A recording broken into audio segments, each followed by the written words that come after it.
গল্পটার নাম হচ্ছে আল মুতাকাল্লিমাতু বিল কোরআন, মানে যে নারী সবসময় শুধু কোরআন দিয়ে কথা বলে। আব্দুল্লাহ ইবনে মুবারক অনেক বড় মুহাদ্দিস, হজ করে ফিরতেছেন, হঠাৎ দেখেন এক বৃদ্ধা মহিলা, বয়স্ক মহিলা চাদর গায়ে দিয়ে শুয়ে আছে। তো এটা অনেক বড় একটা কনভারসেশন, আমি কনভারসেশনটা আপনাদেরকে শোনাই। উনি কাছে গেলে যে সালাম দিলেন, আসসালামু আলাইকুম রাহমাতুল্লাহ। সালামের উত্তরে বৃদ্ধা মহিলা স্বাভাবিকভাবে উত্তর না দিয়ে একটা কোরআনের আয়াত তেলাওয়াত করলেন। তেলাওয়াত করলেন সালামুন কাওলাম মির রাব্বির রহিম, মানে দয়াময় প্রতিপালক আল্লাহর পক্ষ থেকে তোমার প্রতিও সালাম। এটা একটা কোরআনের আয়াত, কিন্তু এটা দিয়ে উত্তর হয়ে যায় সালামের। কি বলেন? আচ্ছা গেল। এবার আব্দুল্লাহ ইবনে মুবারক জিজ্ঞেস করলেন মাযা তাসনাঈনা ফি হাযাল মাকান, এখানে কি করেন আপনি, কি করতেছেন একা একা? এই প্রশ্নের উত্তরেও ভদ্রমহিলা একটা কোরআনের আয়াত তেলাওয়াত করে দিলেন। উনি তেলাওয়াত করলেন ওয়ামাই ইউদ্লিল ফালা হাদিয়া লাহ, মানে আল্লাহ যার পথ ভুলায় দেয় তার পথ দেখানোর কেউ নেই। মানে বুঝাইতে চাইলেন আমি পথ হারাই ফেলছি। কি বুঝাইতে চাইলেন? পথ হারাই ফেলছে, মানে উনি এমনভাবে কোরআনের আয়াত চুজ করে যাতে উত্তর হয়ে যায়। তো এবার উনি জিজ্ঞেস করলেন আইনা তুরিদিন, তো পথ হারাই ফেলছেন তো বুঝলাম, আয়াত থেকে এটা বোঝা যায়, তো আপনি কোথায় যাচ্ছেন, ডেস্টিনেশন কোথায়? উনি আবার একটা আয়াত তেলাওয়াত করলেন সুবহানাল্লাযী আসরা বিআবদিহি লাইলাম মিনাল মাসজিদিল হারামি ইলাল মাসজিদিল আকসা। রাসূল সাল্লাল্লাহু আলাইহি ওয়াসাল্লাম মেরাজের আগে যে ইসরা হয়েছিল, মসজিদুল হারাম থেকে মসজিদুল আকসা রাসূল সাল্লাল্লাহু আলাইহি ওয়াসাল্লাম আল্লাহ নিয়েছিলেন, এটা তেলাওয়াত করলেন। তো বুঝাতে চাইলেন আমি আপনার মতো হজে আসছিলাম মসজিদুল হারামে, আর যাচ্ছি মসজিদুল আকসা, মানে ফিলিস্তিন আমার বাড়ি। মসজিদুল আকসা কোন দেশে?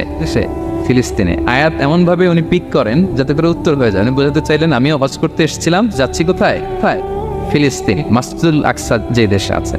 তো উনিও বুঝে গেলেন যে তাহলে আপনি মসজিদুল আকসায় যাচ্ছেন। এবার জিজ্ঞেস করলেন আনতুম মুনযু কাম ফি হাযাল মাকান, তো এখানে একা একা পড়ে আছেন কয়দিন? আবার কোরআনের আয়াত সালাসা লায়ালিন সাবিয়া, টানা 3 দিন 3 রাত এখানে আছে, এটা কোরআনের আয়াত। আবার জিজ্ঞেস করলেন উনি মা আরা মাআকি তাআমান তাকুলিন, তো একা যে পড়ে আছেন আবার 3 দিন, তো আপনি খাচ্ছেন কি, বেঁচে আছেন কিভাবে? ভদ্রমহিলা আবার একটা আয়াত তেলাওয়াত করে দিলেন। তিনি পড়লেন হুয়া ইউতঈমুনি ওয়া ইউসকিন, ইব্রাহিম আলাইহিস সালামের কথা, যে ওই আল্লাহ তাআলাই আমারে খাওয়ায়, আল্লাহই আমাকে পান করে। আল্লাহ তাআলা ব্যবস্থা করেছেন আবার। এইবার উনি অবাক হচ্ছেন, আমি এত বড় মুহাদ্দিস আব্দুল্লাহ ইবনে মুবারক ইমাম বুখারীর উস্তাদ, আমি স্বাভাবিকভাবে কথা বলি আর যাই প্রশ্ন করি একটা আয়াত তেলাওয়াত করে দেয় আর ওটাতে উত্তর হয়ে যায়। কি মহিলার সন্ধান পেলাম? তো উনি বলতেছে ফাবি আইয়ি শাইইন তাতাওয়াদ্দাইন, 3 দিন যে এখানে আছেন মরুভূমির বালুর মধ্যে ওযু করেন কিভাবে? উনি আবার একটা আয়াত তেলাওয়াত করলেন ফাইন লাম তাজিদু মাআন ফাতায়াম্মামু সাঈদান তাইয়্যিবা, না আল্লাহ আয়াতে বলেছেন যদি তোমরা পানি না পাও পবিত্র মাটি দিয়ে তায়াম্মুম করে নিও। তো বুঝাতে চাইলেন পানি নাই তো দিয়ে হয়েছে, বালু তো সবাই তায়াম্মুম করে নাও। আল্লাহু আকবার। এবার উনি বললেন ইন্না মাইয়া তাআমান আলা তাকুলিন, আমার ব্যাগে তো কিছু খাবার আছে, আপনি কিছু খাবেন? আবার কোরআনের আয়াত সুম্মা আতিম্মুস সিয়ামা ইলাল লাইল, আল্লাহ এক আয়াতে বলেছেন তোমরা রোজা ফজর থেকে শুরু করে সন্ধ্যা পর্যন্ত পূর্ণ করো। তো বুঝালেন আমি রোজা রাখছি। কি বুঝালেন? রোজা রেখেছি। এবার উনি একটু মাসালা খাটাইতে চাইলেন, ভাবলেন যে বুড়ি তুমি আমার সাথে শুধু কোরআন দিয়ে উত্তর দিচ্ছ, দাঁড়াও তোমাকে আমি আটকাইতেছি। উনি মাসালা খাটাইলেন যে ফাকুলতু লাহা লাইসা হাদা শাহরু রমাদান, তো রোজা রাখছেন মানে এটা তো রমজান মাস না, হজ করে ফিরতেছি আমরা জিলহজ মাসের শেষের দিক, কিসের রোজা? ওই মহিলা আবার একটা আয়াত তেলাওয়াত করলেন যে ওমান তাতাওয়া খায়রান ফাইনাল্লাহা শাকিরুন আলিম, আমি রমজানের ফরজ রোজা তো রাখিনি, এখন আমি নফল রোজা রেখেছি। আয়াতের অর্থ হচ্ছে তোমরা নফল যা করো এগুলো প্রতিদান আল্লাহ তোমাদের বুঝিয়ে দেবে। রমজান না ঠিক আছে জিলহজ, কিন্তু আমি কি রোজা রেখেছি? নফল রোজা। এইবার উনি ধরছেন মাসালা, এবার বলতেছে উবি হালান আল ইফতার ফিস সাফার, সফরে তো রোজা ভাঙা যায়, রোজা তো ভাঙা যায়, খান একটু।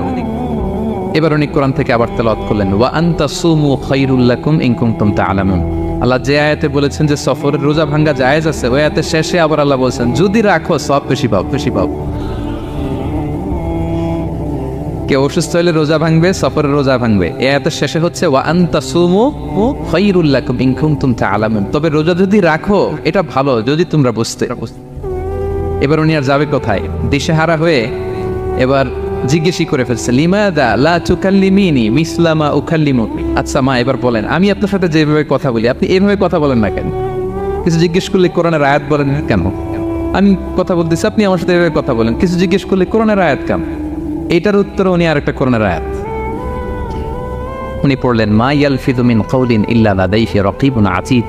আল্লাহ বলেছেন তোমরা মুখ দিয়ে যাই বের করো এটা লিখে রাখার জন্য দুই কাঁধে রাকিব আতীদ আছে, তুলে রাখে। তার মানে আমি যে তোমার সাথে কথা বলতেছি প্রত্যেকটাই তো রেকর্ডেড হয়, রেজিস্টার্ড হয়। সো এমন কিছু বলি যেটাতে সওয়াব হয়, যেটাতে ভুল না হয়। আল্লাহু আকবার, সুবহানাল্লাহ। কি নারী ছিল, কেমন নারী তিনি ছিলেন, কি পুরো ঘটনাটা শুনবেন? হ্যাঁ, শেষ করবো ঘটনাটা। আচ্ছা, উনি অবাক হলেন যে কি মহিলা, এরকম মহিয়সী গরিয়সী নারীও পৃথিবীতে আছে। তিনি বললেন ঠিক আছে মা, আপনি যেহেতু পথ হারাই ফেলছেন, আমার ওটটাকে আমি নিয়ে আসি। ফাহাল্লাকা আন আহমিলুকি আলা নাফাতি হাদিহি ফাতুদরিকিল কাফেলা। আমার ওটটা নিয়ে আসি, ওটে বসেন, আমি আপনাকে এগিয়ে দিয়ে কাফেলাতে যুক্ত করে দেই। আপনি কি রাজি আমার ওটে বসবেন? আবার কোরআনের আয়াত, ওমা তাফআলু মিন খাইরিন ফাইনাল্লাহা বিহি আলিম। তোমরা যত ভালো কাজ করো আল্লাহ সেটা জানেন, মানে তোমার এই ভালো কাজ আল্লাহ জানেন, আল্লাহ এর প্রতিদান দিবেন। কলা ফানাফতু নাকাতি, আমি ওট বসালাম এবং বললাম ওঠেন। উনি যখন উঠতেছে আমি এভাবে তাকায় আছি, তা আমি যে তাকায় আছি উনি একটা আয়াত তেলাওয়াত করলেন যে কুল্লিল মুমিনিনা ইয়াগুদ্দু মিন আবসারিহিম। এর অর্থ হচ্ছে নবী হে মুমিনদেরকে বলুন তারা যেন পরনারী দিকে তাকায় না থাকে, চোখ যেন নিচে রাখে, তারা যেন চক্ষু অবনমিত করে। মানে বুঝাতে চাইলেন যে আমি তো বেগানা নারী, পরনারী, তা আমি ওটে উঠতেছি, আপনি তাকায়। সে হয়তো তাকায় আছে যে বৃদ্ধা মহিলা উঠতে যদি কষ্ট হয় পড়ে যায়। তো উনি যখন দেখতেছেন তাকায় আছে, উনি বলতেছে ফুল্লিল মুমিনিনা ইয়াগুদ্দু মিন আবসারিহিম। নবী হে বলুন বিশ্বাসীদের তারা যেন চোখ নিচের দিকে করে রাখে। উনি লজ্জা পেয়ে গেলেন। ফাকাদাতু বাসারি, আমি লজ্জায় চোখ নামালাম। এরপর আমি বললাম ইরকাবি ওয়াকাদ আকালতু নাকাতে, ওঠেন। আমি আবার ওটের রশি ধরে টানতে আরম্ভ করলেন। ভদ্রমহিলা উঠেই আবার কোরআনের আয়াত পড়লেন, যেটা আমরা গাড়িতে বা কোনো বাহনে উঠলে পড়ি। তিনি পড়তে আরম্ভ করলেন সুবহানাল্লাযী সাখখারা লানা হাযা ওয়া মা কুন্না লাহু মুকরিনিন ওয়া ইন্না ইলা রাব্বিনা লামুনকালিবুন। প্রশংসা সে আল্লাহ, যে আল্লাহ এই বাহনকে আমাদের জন্য বশীভূত করে দিয়েছেন। তিনি বশীভূত না করলে আমরা তো এটাকে বশীভূত করতে পারতাম না। আপনারা যখন গাড়ি স্টার্ট দিবেন এই দোয়াটা পড়েন তো আপনারা। গাড়ি স্টার্ট দিলে, বিমানে উঠলে, ঘোড়ায় উঠলে, যে কোনো বাহনে উঠলে এটা পড়তে হয়, কোরআনের আয়াত। তো এই বললেন, আমি এবার উঠলাম, ওটের জিমাম ধরে টানতে লাগলাম না, আর একটু হই হই শব্দে ওট চালাতে লাগলাম যাতে করে তাড়াতাড়ি যাওয়া যায়। উনি কোরআনের আয়াত বললেন ওয়াকসিদ ফি মাশিক ওয়াগদুদ মিন সাউতিক। কোরআনের আয়াত মানে তোমার চলার ক্ষেত্রে তুমি মধ্যম পন্থা অবলম্বন করো আর গলার সাউন্ডটা আর একটু ছোট করো। এটা কিন্তু লোকমান হাকিম তার ছেলেকে বলেছিলেন যে বাবা তুমি যখন হাঁটবে মধ্যম পন্থায় হাঁটবে, আর শাউট করবে না, নয়েজ করবে, কণ্ঠটাকে নিচু করবে। এই আয়াতটা উনি পড়ে দিলেন। মানে বুঝাতে চাইলেন আপনি হাজি মানুষ, ফস করে আসছেন, এইভাবে যাচ্ছেন কেন? আপনি স্লোলি যান। ফাজাআলতু আমশি রুয়াইদান ওয়া আতারান্নামু বিশ-শা'র। এরপর আমি আস্তে আস্তে যেতে লাগলাম আর কবিতা আবৃত্তি করতে লাগলাম। আরবদের অভ্যাস ছিল তারা শত শত লাইন কবিতা মুখস্থ পারত। দিনকে দিন মরুভূমিতে চড়তো আর কবিতা পড়তে। তো আমি কবিতা গুনগুন করে কবিতা পড়তেছি আর যাচ্ছি। এই মহিলা পিছন থেকে আয়াত তেলাওয়াত করলেন আবার, ফাকরাউ মা তায়াসসারা মিনাল কোরআন। মানে কোরআনের যেখান দিয়ে সহজ লাগে ওইখান দিয়ে পড়েন। মানে বুঝাতে চাইলেন কবিতা বললে কি লাভ, আপনি কোরআন পড়েন। উনি আবার লজ্জা পেয়ে কোরআন পড়তে আরম্ভ করলেন। এবার যেতে যেতে যে কাফেলা থেকে উনি মিসিং, যে ক্যারাভ্যান থেকে মিসিং, ওই ক্যারাভ্যানের সাথে যুক্ত হলেন। এবার জিজ্ঞেস করলেন যে হাদিহিল কাফেলা মান লাকি ফিহা, এই তো আপনার কাফেলা, এখানে কে আছে আপনার, কেউ আছে? আবার কোরআনের আয়াত, আল মাল ওয়াল বানুনা জিনাতুল হায়াতিদ দুনিয়া, অর্থাৎ সম্পদ, সন্তান, এগুলো আল্লাহর দেয়া নেয়ামত।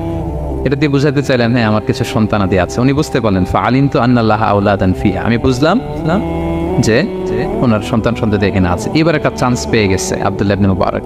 কি পেয়ে গেছে? উনি মনে মনে ভাবলেন ওনার ছেলেদের নাম কি, এটা জিজ্ঞেস করি, তাইলে তার উত্তর দিতে পারবে না। সুন্দর না প্রশ্নটা? এবার উনি বলতেছে ফাকুলতু লাহা মা আসমাউ আওলাদি, মা এবার একটু বলেন তো আপনার ছেলেগুলোর নাম কি জিজ্ঞেস করলেন। এটা তো আর নান্টু বল্টু সল্টু তো আর কোরআনে পাওয়া যায় না। আমরা নাম রাখি কি সল্টু বল্টু কোরআনে আছে? নাই। তো উনি এবার চান্স নিলেন, এবার জিজ্ঞেস করে আপনার ছেলের নাম কি। এইবার আর উত্তর থাকবে না, অনেকক্ষণ আমার সাথে করছে না।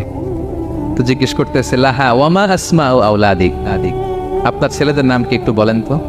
এই প্রশ্নের উত্তরে উনি 3টা আয়াত তেলাওয়াত করতেন। এতক্ষণ তো একটা, এখন কয়টা? এখন 3 নম্বর গিয়ারে চালাইতেছে। উনি প্রথম আয়াত তেলাওয়াত করলেন ওয়াত্তাখাযাল্লাহু ইব্রাহিমা খলিলা, এরপরে বললেন ওয়া কাল্লামাল্লাহু মূসা তাকলিমা, সবশেষে বললেন ইয়া ইয়াহইয়া খুযিল কিতাবা বিকুওয়া। আল্লাহু আকবার। আমি ইব্রাহিমকে খলিল হিসেবে নিয়েছি, মুসাকে কালিমুল্লাহ বানিয়েছি, এবং ইয়াহিয়াকে বলেছি, হে ইয়াহিয়া তুমি তাওরাত কিতাবকে শক্ত করে ধরো। তার মানে বোঝাতে চাইলেন আমার বড় ছেলের নাম ইব্রাহিম, পরের ছেলের নাম মুসা, ছোট ছেলের নাম ইয়াহিয়া। সুবহানাল্লাহ পড়বেন না? কিনারে ছিলেন। কোরআনের বাইরে যেন যাওয়া না লাগে, কোরআন থেকে ছেলেদের নাম চুজ করে রাখছেন। ছেলেদেরকে ডাকলে এই নামেই ডাকেন।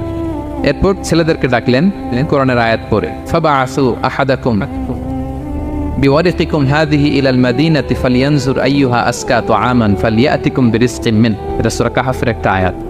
গুহাবাসী 7 জন যুবক যখন ঘুমিয়ে পড়েছিল, 309 বছর পরে যখন জেগেছিল, একজনকে টাকা দিয়ে বলেছিল যাও তুমি কিছু খাবার নিয়ে আসো। এই আয়াত বুঝায় তিনি ছেলেদের বুঝাইলেন যে মেহমান আসছে, কিছু নিয়ে আসো খাবার, আপনারা খাওয়াইতে হবে। উনি অনেক হেল্প করছে আমাকে। তো ছেলেরা খাবার নিয়ে আসলো। খাবার দেওয়ার পরে মহিলা আবার কোরআনের আয়াত, কুলু ওয়াশরাবু হানিআম বিমা আসলাফতুম ফিল আইয়ামিল খালিয়া। এটা আসলে আল্লাহ তাআলা জান্নাতীদেরকে বলবেন। আমরা যখন জান্নাতে ঢুকবো আল্লাহ বলবে কুলু ওয়াশরাবু হানিআম বিমা আসলাফতুম ফিল আইয়ামিল খালিয়া। এই দুনিয়াতে এত জুলুম নির্যাতনের শিকার হয়েছে, এত নেক কাজ করেছো, প্রতিদান হিসেবে আজকে জান্নাতের এই নাজ নেয়ামত ভোগ করো। বৃদ্ধ মহিলা এই আয়াতটা বললেন, তার মানে মরুভূমিতে অনেক কষ্ট করেছেন আপনি আমার জন্য, এখন আপনি আমার পক্ষ থেকে এই হসপিটালিটি রিসেপশন, এই আপ্যায়ন গ্রহণ করুন। এবার উনি বলতে আরম্ভ করলেন, ছেলেদেরকে বললেন, কুলতু আল আনা তুআমাকুম আলাইয়া হারাম। এই ছেলেরা, এই খাবার আমার জন্য হারাম, হাত্তা তুখবিরুনি বিআমরিহা, যতক্ষণ না এই মহিলাকে, এর হিস্ট্রি যতক্ষণ না আমার না বলো। আগে বল এই ভদ্র মহিলা কে, কে, কি তার ঘটনা। যতই দেখছি অবাক হচ্ছি, যতই শুনছি অবাক হচ্ছি। কে সে? যাই বলি শুধু কোরআন দিয়ে বলে, ঘটনাটা কি? এবার ছেলেরা বললো, ফাকুলু হাযিহি উম্মুনা, ইনি আমাদের মা। লাহা আরবাউনা সানা, ওনার বয়স 40 বছর। লাম তাতাকাল্লাম ইল্লা বিল কুরআন, জীবনে কোনোদিন কোরআন ছাড়া মুখ দিয়ে অন্য কোনো কথা বলে নাই। মাখাফাতান তাজিল্লা ফায়াসখাতা আলাইহা রহমান, এই ভয়ে যে কোন কথায় আল্লাহ আবার নারাজ হয়ে যায়, আমার কোন কথায় আবার কোন ভুল হয়ে যায়, আমার কোন কথায় আবার রহমান আমার উপর নারাজ হয়ে যায়। এজন্য আমরা আমাদের জন্মের পরে জীবনে আমার মাকে কোরআন ছাড়া কোনো কথা বলতে শুনিনি। অবাক হলেন আব্দুল্লাহ ইবনে মুবারক, ইমাম বুখারীর উস্তাদ। উনি খাবার হাতে নিয়ে এবার বললেন যে উনি তো অনেক আয়াত বললো, এবার আমি একটা আয়াত পড়ি। খাবারটা নিয়ে উনি পড়তে আরম্ভ করলেন। ফাকুলতু, উনি বললেন, আমি বললাম, যালিকা ফাদলুল্লাহি ইউতিহি মাইয়াশা, এটা আল্লাহর বিশেষ অনুগ্রহ, ফজল, এটা আল্লাহ সবাইরে দেয়, যাকে চায় তাকে দেয়। সুবহানাল্লাহ পড়ে। এটা আল্লাহর বিশেষ অনুগ্রহ, তিনি সবাইকে দান করেন না, যাকে চান তাকে দেন। তোমাদের মা অনেক মহিয়সী গরিয়সী একজন মাতা তোমরা পেয়েছ। আল্লাহ তাআলা বলছেন, ইন্না নাহনু নাযালনা যিকরা ওয়া ইন্না লাহু লাহাফিযুন, নিশ্চয় আমি এই জিকিরকে মানে কোরআনকে নাজিল করেছি, আমি এই কোরআনকে সংরক্ষণ করব। তাহলে কোরআনের একটা নাম পেলাম আল কিতাব, একটা নাম পেলাম আল ফুরকান, একটা নাম পেলাম কি জিকির। এরকম অনেকগুলো নাম কোরআনের আছে। শুনেছি শুধু আমি সূরাতুল হাশরের 21 নম্বর আয়াত তেলাওয়াত করেছি। এখানে আল্লাহ তাআলা ইরশাদ করছেন যে এই কোরআনকে যদি আমি পাহাড়ের উপর নাজিল করতাম, লাউ আনজালনা হাযাল কুরআনা আলা জাবালিন লারাআইতাহু খাশিআন মুতাসাদ্দিআন মিন খাশিয়াতিল্লাহ। নবী, হে কোরআনকে যদি আমি পাহাড়ের উপর নাজিল করতাম, আপনি দেখতেন আল্লাহর ভয়ে এই পাহাড় ভেঙে চুরে খান হয়ে যেত। এটা এত গরু ভার একটা বাণী কোরআন আল কারীম। পাহাড় ভেঙে যেত। পাহাড় কি চারটেখানে কথা? সুবিশাল পাহাড় আল্লাহ তাআলা পৃথিবীতে সৃষ্টি করে রেখেছেন। আপনারা আলাস্কা পর্বতমালার নাম শুনেছেন? Alaska range, located in USA. যুক্তরাষ্ট্রে একটা মাউন্টেন রেঞ্জ আছে, এটা 600 মাইল লম্বা। কয়শো মাইল? পুরোটাই পাহাড়। এটার নাম হচ্ছে আলাস্কা মাউন্টেন রেঞ্জ। ইউরোপে একটা মাউন্টেন রেঞ্জ আছে, এটার নাম হচ্ছে আল্পস মাউন্টেন রেঞ্জ, এটা 750 মাইল লম্বা। নেপালে একটা পাহাড় আছে, এটার নাম মাউন্ট এভারেস্ট, এটা 8829 মিটার উঁচু। আল্লাহ বলেন এই বিশাল বিশাল পাহাড়। আরব বিশ্বে অনেক বড় পাহাড় আছে, তুর পাহাড়ের চূড়ায় আমি উঠেছিলাম, আরব বিশ্বের সবচেয়ে বড় পাহাড় মাউন্টেন রেঞ্জ। আল্লাহ বলেন এই কোরআনকে যদি আমি তোমাদের উপর নাজিল না করে পাহাড়ের উপর নাজিল করতাম, আলাস্কার উপর নাজিল করতাম, আল্পস পর্বতমালায় নাজিল করতাম, তুর পাহাড়ে যদি নাজিল করতাম, মাউন্ট এভারেস্টের উপর যদি নাজিল করতাম, তাহলে নবী হ্যাঁ আপনি দেখতেন আল্লাহর ভয়ে এই পাহাড়গুলো ভেঙে চূর্ণ বিচূর্ণ হয়ে যেত। কিন্তু সেই কোরআন আল্লাহ কাদের উপর নাজিল করেছেন? আমাদের উপর। সো হিউজ রেসপন্সিবিলিটি, অনেক বড় দায়িত্ব। এই কোরআনকে আমরা বুঝি কিনা, কোরআনকে মানি কিনা, কোরআনের আইন সমাজে চাই কিনা, this is the burning question. নিজেকে নিজে প্রশ্ন করুন যে কোরআনের যে হকগুলো আছে আমরা আদায় করছি কিনা। এটা যেন তেন কোনো বাণী নয়, এটা আল্লাহ তাআলার পাঠানো বাণী, অনেক ভারী অনেক ওজনওয়ালা বাণী। আল্লাহ তাআলা বলছেন ইন্না সানুলকি আলাইকা কওলান সাকিলা, নবী হে আপনার কাছে আমি অনেক ভারী হেভি ওয়েট ওয়ার্ড নাজিল করব, এটা অনেক ওজনের, এটা সিম্পল কোনো বিষয় নয়। এই কোরআন যখন রাসূল সাল্লাল্লাহু আলাইহি ওয়াসাল্লামের উপর নাজিল হতো, প্রচন্ড শীতের রাতে বিষ্ণু সাল্লাল্লাহু আলাইহি ওয়াসাল্লাম ঘামতেন। আম্মা জান আয়েশা বলেন আমরা কম্বল মুড়ি দিয়েও থাকতে পারি না, এত শীত, কিন্তু বিশ্বনবী ঘেমে ঘর্মাক্ত হয়ে একাকার। ওটের উপর বসে থাকা অবস্থা যখন কোরআন নাজিল হতো, ওটগুলো মরুভূমির মধ্যে বসে পড়তো ডিরেক্টলি। কাফেলা চলছে সাইয়েদনা জিবরাইল এসে কোরআন নাজিল করেছেন, কোরআনের ভারে ধপাস করে উট বসে যেত। যায়েদ ইবনে সাবিত রাদিয়াল্লাহু তাআলা আনহু কাতিবুল ওয়াহি, রাসূল সাল্লাল্লাহু আলাইহি ওয়াসাল্লামের সাহাবী, রাসূল সাল্লাল্লাহু আলাইহি ওয়াসাল্লাম একবার যায়েদ রাদিয়াল্লাহু তাআলা আনহুর পায়ের মধ্যে মাথা রেখে শুয়েছিলেন, দীর্ঘক্ষণ শুয়ে থাকলেন। যায়েদ রাদিয়াল্লাহু তাআলা আনহু বলছেন আমার কোনো কষ্টই হচ্ছে না। হঠাৎ করে কোরআন নাজিল হতে লাগলো। কি নাজিল হতে লাগলো? কোরআন। যায়েদ রাদিয়াল্লাহু তাআলা আনহু বলেন দীর্ঘক্ষণ রাসূল সাল্লাল্লাহু আলাইহি ওয়াসাল্লাম আমার পায়ের উপর মাথা রেখে শুয়ে আছেন, কিন্তু আমি টেরি পাচ্ছি। কিন্তু যখন কোরআন নাজিল হতে লাগলো মনে হলো যে আমার পাটা ভেঙে খান হয়ে যাবে। রাসূল সাল্লাল্লাহু আলাইহি ওয়াসাল্লামের মাথার ওজন এত বেড়ে গেল, আমি আর রাসূল সাল্লাল্লাহু আলাইহি ওয়াসাল্লামকে রাখতেই পারছি না আমার পায়ের উপর।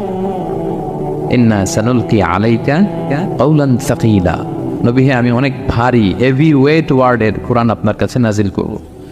সো কোরআনটা এটা অনেক সম্মানিত একটা বাণী, আল্লাহ তাআলার বাণী, অনেক ভারী একটা বাণী।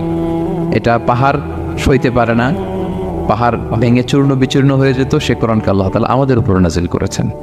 সো আমাদের হিউজ রেসপন্সিবিলিটি, অনেক বড় দায়িত্ব যে এই কোরআনকে মেনে চলা, কোরআন পড়তে জানা, কোরআনের অর্থ বোঝা এবং কোরআনের নীতিমালাগুলো আমাদের সমাজে বাস্তবায়ন করা। তো আমরা বলেছি যে আমরা কোরআন দিয়ে আজকে কোরআনের পরিচয় নিব। কোরআনকে জিজ্ঞেস করবো যে কোরআন তুমি তোমার পরিচয় দাও। আমরা কিছু প্রশ্ন করবো, দেখবেন কোরআন অবলীলায় উত্তর দিয়ে দিচ্ছে। আমরা যদি কোরআনকে জিজ্ঞেস করি যে কোরআন তুমি যে পৃথিবীতে এসেছো তোমার হিস্ট্রিটা বলো, কবে আসলা, কবে নাজিল হয়েছ? কোরআন বলবে শাহরু রমাদান আল্লাযী উনজিলা ফীহিল কুরআন, আমি রমাদান মাসে এসেছি, যেন তেন মাসে আসি। কোরআনকে যদি আমরা প্রশ্ন করি যে কোরআন রমাদান তো 29 দিন বা 30 দিন, তো এই 30 দিনের বা 30 রাতের কোন দিন বা কোন রাতে এসেছ? কোরআন বলবে ইন্না আনজালনাহু ফি লাইলাতুল কদর, আমি কদরের রাতে এসেছি। সুবহানাল্লাহ বিহামদি। ওমা আদরাকা মা লাইলাতুল কদর, কে তোমাকে জানাবে কদর কি? লাইলাতুল কদরি খায়রুম মিন আলফি শাহর, কদরের রাত 1000 মাসের চেয়েও সেরা। রাসূল সাল্লাল্লাহু আলাইহি ওয়াসাল্লাম আফসোস করতেছেন, আল্লাহ বনি ইসরাইলের লোকেরা হায়াত পাইছে 1000 বছর 1500 বছর, এত ইবাদত করছে, আমার গুনাহগার উম্মতের কি হবে? আমার গুনাহগার উম্মত তো 60-70 মধ্যে মরে শেষ। আমার উম্মতি মা বাইনা 60 ইলা 70, আমাদের গড় বয়স কত? 60 থেকে 70। আল্লাহ বলেন চিন্তা করো না, লাইলাতুল কদর খায়রুম মিন আলফি শাহর, তোমার গুনাহগার উম্মতের জন্য আমি কদরের রাত দিয়েছি 1000 মাসের চেয়ে সেরা। তাহলে কোরআনের হিস্ট্রি আমরা জেনে গেলাম। রমাদানে আসছে, রমাদানের কোন রাতে আসছে? এখন যদি জিজ্ঞেস করি তুমি কি একা একা আসছো না কেউ নিয়ে আসছে তোমার, এবার কি উত্তর পাওয়া যাবে? এই প্রশ্নের উত্তরে কোরআন আমাদেরকে জানায় যে আমি একা আসিনি।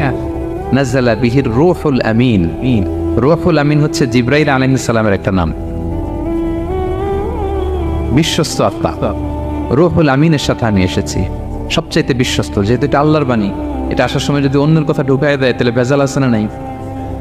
আমিন, বিশ্বস্ততার সাথে যে পৌঁছে দিবে, বাণীবাহকের কাজ করবে, এরকম সবচাইতে বিশ্বস্ত ফেরেশতা জিবরাইলকে দিয়ে আমি পাঠিয়েছি। তাহলে কোরআন একা আসে, সবচাইতে শক্তিশালী ফেরেশতা। জিবরাইল ইসলামের লাহু সিত্তুমিআতু জানাত, 600 পাখা, 600 পাখা। সব নবীদের কাছে এসেছেন ওহী নিয়ে, এরকম একজন ফেরেশতা দিয়ে কোরআনকে পাঠানো হয়েছে। এবার যদি জিজ্ঞেস করি যে কোন ভাষায় তোমাকে নাজিল করা হয়েছে বলো, আছে এটা কোরআনে? কোরআন আমাদেরকে জানাচ্ছে ইন্না আনসালনাহু কুরআনান আরাবিয়ান লাআল্লাকুম তাআকিলুন, নিশ্চয় আমি কোরআনকে আরবি ভাষায় নাজিল করেছি যাতে তোমরা বোঝো। সুস্পষ্ট আরবি ভাষায় এই কোরআনকে আল্লাহ তাআলা নাজিল করেছেন। তাহলে হিস্ট্রি আমরা জানতেছি ধীরে ধীরে, না? রমাদানে আসলো, কদরে আসলো, একা আসে নাই, জিবরাইল ইসলামের সাথে আসলো, আরবি ভাষায় নাজিল হলো। এবার যদি জিজ্ঞেস করি যে তুমি যে আসলা, তোমাকে যে আমাদের তেলাওয়াত করতে হবে, তো এই তেলাওয়াত করার গাইডলাইনটা কি, কিভাবে তেলাওয়াত করব, তেলাওয়াত করার সিস্টেমটা কি, এটা যদি আমাদেরকে একটু বলতে। তো কোরআন এই প্রশ্নের উত্তরে প্রথমে আমাদেরকে বলে যে আমাকে যদি আবৃত্তি করতে চাও, তেলাওয়াত করতে চাও, প্রথম গাইডলাইন হচ্ছে লা ইয়ামাসসুহু ইল্লাল মুতাহহারুন। এর অর্থ হচ্ছে পবিত্র ছাড়া কেউ এই কোরআনকে স্পর্শ করতে পারে না। যদিও এটা দিয়ে লাউহে মাহফুজের কথা বলা হয়েছে, ফেরেশতাদের কথা, কিন্তু বিষ্ণু বলেছেন লা ইয়ামাসসুহু ইল্লা তাহির, পবিত্রতা ছাড়া কোরআন ধরা যায় না। তাহলে কোরআন তেলাওয়াতের প্রথম গাইডলাইন কি? পবিত্রতা। অজু করতে হবে, ডোন্ট টাচ মি উইদাউট অ্যাবলুশন। কোরআন আপনাকে অর্ডার করবে অজু ছাড়া আমাকে টাচ করা যাবে না। আচ্ছা, অজু করলেন, তারপরে কি শুরু করে দিতে পারবেন? না। কোরআন বলে ফাইদা ক্বারাতাল কুরআনা ফাস্তাইদ বিল্লাহি মিনাশ শাইতানির রাজিম। কোরআন পড়ার আগে তোমার যে সুস্পষ্ট দুশমন ওই শয়তানের ব্যাপারে আল্লাহর কাছে পানাহ চেয়ে নাও। মানে পড়ো আউযু বিল্লাহি মিনাশ শাইতানির রাজিম বিসমিল্লাহির রহমানির রহিম। তাহলে অজু করলেন, আউযু বিল্লাহ বললেন, বিসমিল্লাহ বললেন। এবার কি করতে হবে? এবার কোরআন বলছে যেমন মনে চায় তেমন পড়া যাবে না। তুমি গানের সুরে, ব্যান্ডের সুরে, হিপ হপ সুরে কোরআন পড়বা, এটা আল্লাহ কবুল করবে না। কোরআন বলছে ওয়ারাত্তিলিল কুরআনা তারতিলা। তারতিলের সাথে কোরআন পড়তে হবে, ধীর স্থির ভাবে কোরআন পড়তে হবে। তারতিল, আপনারা যারা কোরআন পড়বেন তারতিলের সাথে পড়বেন। What is তারতিল? আনাস রাদিয়াল্লাহু তাআলা আনহুকে জিজ্ঞেস করা হয়েছিল তারতিল কি, নবী কিভাবে তেলাওয়াত করতেন? তিনি বলেছিলেন ইয়ামুদ্দু বিহা সাওতাহু মাদ্দান। বিষ্ণু ইসলাম প্রতিটি আয়াত টেনে টেনে পড়তেন, এভাবে টেনে টেনে পড়তেন। আবার বিষ্ণু ইসলামের স্ত্রী উম্মে সালামা রাদিয়াল্লাহু তাআলা আনহা তিনি বলতেন ইয়াকাত্তিউ কিরাআতাহু আয়াতান আয়াতান। বিষ্ণু ইসলাম প্রতিটি আয়াত শেষে থামতেন, এক আয়াত পড়ে থেমে আরেক আয়াত, আবার থেমে আরেক আয়াত। আলহামদুলিল্লাহি রাব্বিল আলামিন আর রহমানির রহিম মালিকি ইয়াউমিদ্দিন। দেখেন টেনে টেনেও পড়লাম, আবার প্রতিটা আয়াত শেষে থামলাম। This is তারতিল। ওয়ারাত্তিলিল কুরআনা তারতিলা। এভাবে টেনে টেনে প্রতি আয়াত শেষে থেমে থেমে পড়ার নাম তারতিল। এভাবে পড়তে হবে। তো পড়ার গাইডলাইন কি বললাম? প্রথমে কি করতে হবে? অজু করতে হবে, পবিত্রতা। এরপরে আউযু বিল্লাহ বিসমিল্লাহ পড়তে হবে। এরপরে কিভাবে পড়তে হবে? তারতিলের সাথে।